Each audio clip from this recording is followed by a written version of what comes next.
Hey yo, it's Hip Hop DJ Eternal 88. What's going on, y'all? Make sure y'all hit that like and subscribe, and hit the subscribe so when I drop a video, you get notified. All right, let's get into it. So, I hate to be like this, but I told y'all so.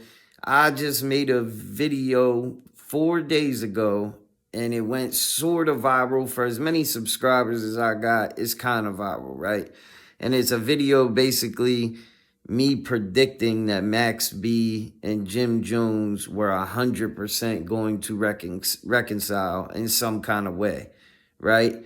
And Bobby Shmurda and Jim Jones had a interview artist to artist, and in the video I made, I played clips of their conversation because it sounded like Bobby Shmurda already knew that Jim Jones was gonna squash his beef with Max B. You know what I'm saying?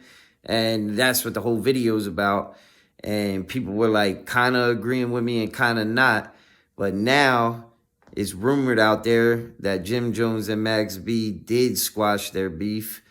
And who knows what's to happen next, if they're going to make music, you know what I mean? I don't really know. But this right here is 050 The Movement, China Brim, y'all. Check this out. Let's get it.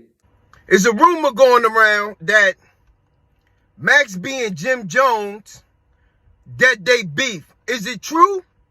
I don't know. The streets talk, though. I'm getting a lot of calls. And do I see anything wrong with that? He touched it in Miami. Put it in the comment section. He's from New York City. He's saying he's getting all kinds of calls. And I'd imagine him being one of the top bloggers in New York City, he is getting a lot of calls. So I just wanted to give myself a little pat on the back, you know what I'm saying, for predicting that. And if you don't believe me, go watch the video. It's definitely a good video. You won't be disappointed, you know what I'm saying?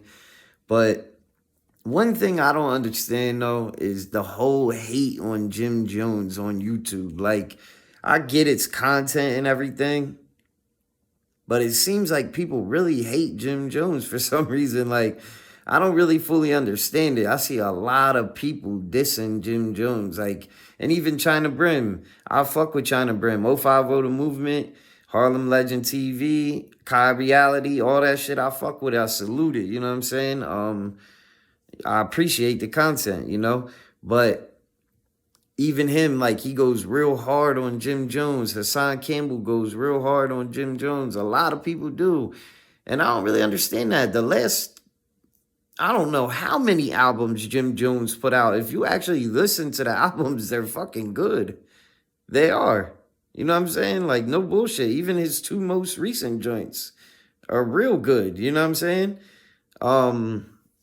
At the Church Steps and fucking The Fall Before the Rise. You know what I'm saying? That joint just dropped. They're good albums. Straight up. I listened to both of them today. I'm like, damn, why people hate on Jim so much? And he's a hustler. He put a lot of people on. We heard Max B in Stack Bundles because of Jim Jones. You know what I'm saying? To be honest, I'm sure they probably could have made their way without Jim Jones, but he made that shit happen. It was Bird Gang. That was them. You know what I'm saying? So I just don't fully understand that. I wish it would, like, I would love to hear, like, I made a video saying, too, I would love to hear Max B and Jim Jones on a song together way before I would want to hear Max B with anyone else. And that's facts. I think anybody that listened to Max B for real would say the same thing. 100%. You know what I'm saying? That's why I just don't fully understand the Jim Jones hate. But I will say this. Mace and Cameron pulled up on Max B. And there's two things that I can show you to prove it. One, Max B holding up a can of pink horsepower. And there's a video of him on Instagram promoting it, which that's where I got the picture. He's promoting Cameron's pink horsepower. And then Independent Dope, which I fuck with on Instagram, salute to them. They posted this right here saying, with a picture of Cam and Mace right behind Max B. So they pulled up on Max B. That's official. That's all Harlem right there. You know what I'm saying? They're all from Harlem legends. You know what I'm saying? For real. A Boogie pulled up on Max B. They said they was in the studio. That shit probably gonna be fucking fire. The last joint they had together was fire. I can't imagine one of them that Max actually being home and them doing it. You know what I mean? So can't wait to hear what that sounds like. And as far as Max B goes, another thing I said right in the video that I made that I just showed y'all 4 days ago, got 12,000 views, doing decent right now, which that's decent for under 2,000 subscribers. You know what I'm saying? That ain't too bad. But basically, Whack 100 tried to put out the narrative that Max B told on a female in his case and all that. And in that video that I made, I said Max B is 100% not a snitch. Not only because 1090 Jake said it, but because that's what I believe, and that's what I see from what I'm seeing too. You know what I'm saying? Like Max B didn't tell nobody. Is weird. And even in my video, I kind of said it the wrong way. I said all he did do was tell that his girl worked where she worked at. And that's not what happened. They asked him, does his girlfriend work at this club? And they named the club. And they didn't say nothing about nobody getting arrested to him or anything like that. They just asked, does she work? His girlfriend worked there. And he's like, yeah, she was my girl. You know what I mean? Like, that's not telling. And the only reason Max B, I'm going to listen, Miss T from Harlem. I don't know if y'all know about Miss T from Harlem, but she's a legend. She wrote a book called Beautiful Gangster. She used to, it's on the screen right now. She used to date Alpo back in the day. I'm pretty sure, like, I'm like 99% sure. And at least they were real close, you know what I'm saying? But she definitely gets nothing but the utmost respect from Harlem, New York, from New York, period. And she was also interviewed by Queen's Flip. Remember Flip the Script and shit?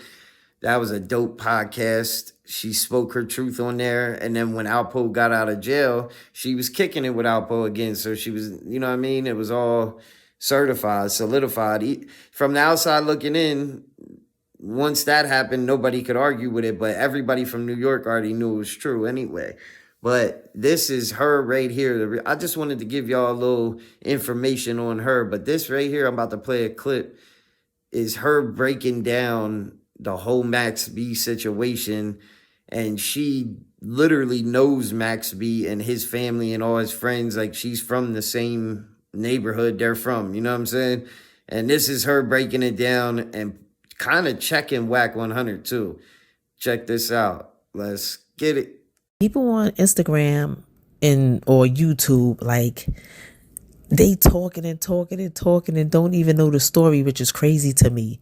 Like, Charlie should have never got 75 years. He shouldn't even got the 17 years because he didn't kill nobody. Yeah, he didn't kill nobody. Now, is he guilty of answering the phone, not really saying stop? Again, I just don't want to say too much. But at the end of the day, this is what I'm going to say. Some of them YouTubers and that whack fool from 3,000 miles away who always got something to say about somebody and he need to mind his business. Like, no, that's not how it went down. He wasn't even in the state when all that went down. Charlie actually was doing a show at the time when all this went on. So I wonder, these YouTubers, are y'all really concerned about the person that got murdered? Or y'all mad at the love that Charlie is getting, and the fact that French Montana kept his word and keeping it real? That's what a real nooker does. When they people come home, they take care of them, they look out for them, they make sure they good. I don't know. I'm sensing a little jealousy, perhaps. Hopefully not. Let Charlie live. Let him come home and make good music and bring it back to where it's supposed to be. You know, at the end of the day, and like I told him before he got out, you got loyal fans. Just come home, do what you got to do, and keep it pushing. Because the haters going to hate. Might as well give them something to hate on. But then again, I don't understand that. Why hate on a man that's doing the right thing and taking care of his family, his woman, and his kids? That's the problem with the streets and the industry. But yeah, shout out to the Wave God. Shout out to the wave guard. Yo, he killing it. Shout out to Miss T. I ain't gonna lie. That's her book, Beautiful Gangster. Right here's her YouTube page. Make sure y'all go subscribe to her YouTube channel. You know what I'm saying?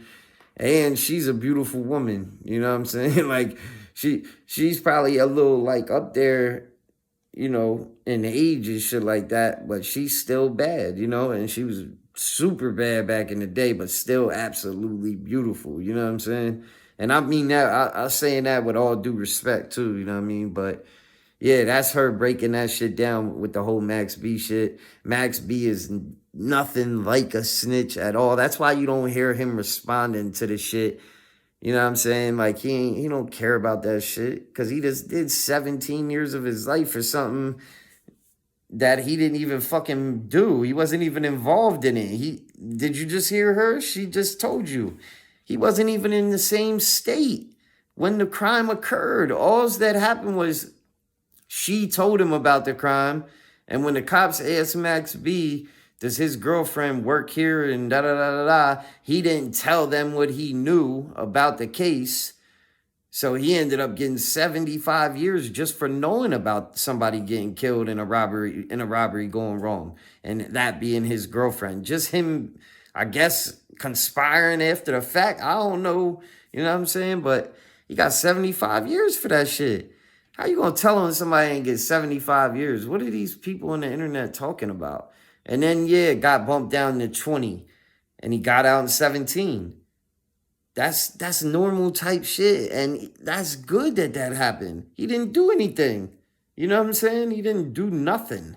So it's just strange that people are trying to put this snitch narrative on when he had nothing to snitch about. It's weird, man. I don't understand that kind of shit. I really don't. And salute to Miss T for, you know what I mean, checking that. And if y'all don't believe me who she is, go do your research on her. Check out her YouTube channel. You know what I mean? She got some dope content on there. And it's got replay value too. So salute to her, man. You know what I'm saying?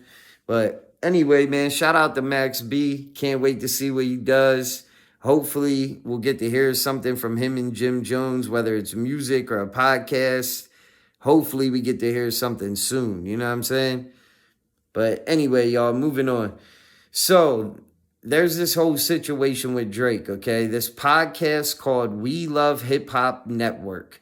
It's a UK or whatever podcast. I don't know. You know what I'm saying? Some shit like that. They had a conversation about Drake, right? And Drake responds in their comment section on Instagram, which is not very common for Drake to do. Every once in a while, you'll see a comment for him. But this whole narrative that they're talking about in this clip I'm about to play, Drake never responded to this shit. T.I. said it. Meek Mill said it. Kendrick Lamar said it. And now this podcast says it and he responds. Check this clip out real quick, right? And then I'll read you his response. Let's get it. But since that time, bro, no more, bro. You're like, not this Chubbs enter the picture. Like, bro, come on. No, man. I'm just saying. And he got robbed on his own soil, on Canadian soil. This man has been freaking moving around all over America, state to state, cribs all over the place. Nobody's touching none of them Canadian boys, What's the next one? Chubbs has a side bag. You don't want to see him reach inside. Fam. For somebody who's a quote-unquote Kendrick fan, you know a lot of Drake lyrics. I say, I'm a Drake fan too, but man, you know? Okay. But bro, okay, like, I don't want to bring up old news, bro. Talk to me. But didn't a man piss on Drake? Oh, shit. Yo, it's a Twilight Zone. Bullshit, man. It's a Twilight Zone. No, I'm only saying that because, like, they never take L's. Like, you were just so, like, certain about that. And I'm not saying, like, yo, people take L's in life. That's just part of life. You can't spell life without an L. That's okay. L's. Context, please. Because people are just going to take that and be like, so what, mans are just pissing on Drake? Like, for the people who never heard the story, it was T.I.'s cousin, R.I.P. to that gentleman. He was super drunk in a movie theater. He started peeing in some weird space, and some of the pee came down, I guess, the movie theater, and it got on Drake. Yes, it wasn't like a man just turned around and saw Drake and just started peeing on him. I don't think that's still just as bad, fam. No, it's different, fam. Say his pee got on him. Nah, say I'm pissing in that corner. You're standing over there. And you know how the pee becomes like a river? Mm-hmm. Like, what if that river ends up touching your kicks? Like, you're like, bread it's what are you different than like fucking peeing doing? on someone's leg. You know, I thought he peed on his leg. No, and he just allowed it. It wasn't like that, bro. But like, it wasn't like the man turned around and said, Drake, Drake? I just let it off. So if y'all don't know, supposedly T.I.'s cousin allegedly pissed on Drake in a movie theater. Meek Mill mentioned it when he was battling Drake. You know what I'm saying? Kendrick Lamar mentioned it when he was battling Drake. I think T.I. said something about it. You know what I mean? And Drake never responded to it.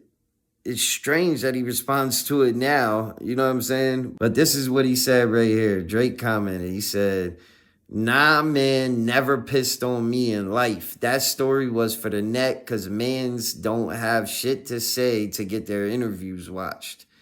And that's all he said. So basically, he's denying that ever happened. And if you listen to the clip I played, it got cleared up as well. If it did happen, somebody pissed and like the stream of piss came down like towards Drake. That's all that happened. That's allegedly what they said. But Drake is saying that never happened in life. You know what I mean? So I don't know what the misconception is or misunderstanding is, but I don't know why all these people have said it. Drake never responded to it. And now all of a sudden a UK podcast that I never heard of speaks on it and he responds and denies it. It's kind of strange a little bit, but it's like, dude, how can you even believe him at this point, right? I mean, I don't know. Y'all let me know what y'all think in the comment section. Make sure y'all hit that like and subscribe. Follow me on IG, TikTok, and we out.